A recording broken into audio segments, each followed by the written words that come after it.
So California is under a public health emergency as raging wildfires burn throughout Los Angeles County while also releasing toxic smoke. Fox News senior medical analyst Dr. Mark Siegel joins us now. Good morning, Dr. Siegel.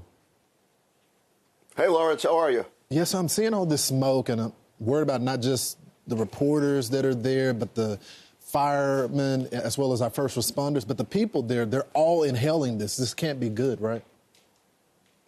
Yeah, and you had just covered all of it. I'm worried about those first responders. They're not getting enough attention because they're putting their lives on the line. And imagine being a fireman who can't find water. That's your tool, right? And you're scrambling around, and there's the toxic smoke, which is worse than any other wildfire because it's city.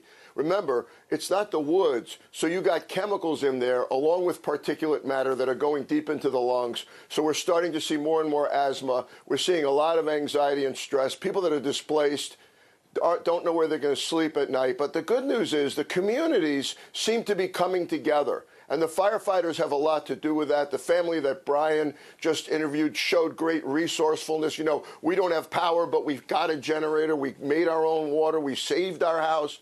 That kind of spirit is there. Now, they made progress over the weekend, but unfortunately, the winds are coming back. So I'm worrying about lung disease. I'm worrying about heart disease. All of that can occur from that particulate matter. Most of all, I'm worried about mental health. Yeah, so Doc, how do you protect yourself from the smoke? I know COVID was just here, and I know people are probably sick of masks, but if you're in that smoke, what is the best tool? I mean, ironically, this is what the masks were actually designed for. Those N95 masks are what you should be wearing if you're near the smoke. If you can be indoors and have air conditioning, that protects you. The air filtration works if you can get an air filter.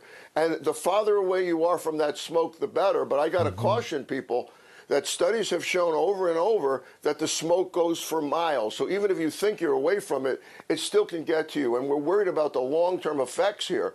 Again, heart disease, lung disease, even some cancers are associated with this, with that particular particulate matter. The more protected you are, the better. And the family said something else that's really important. The calmer, the better.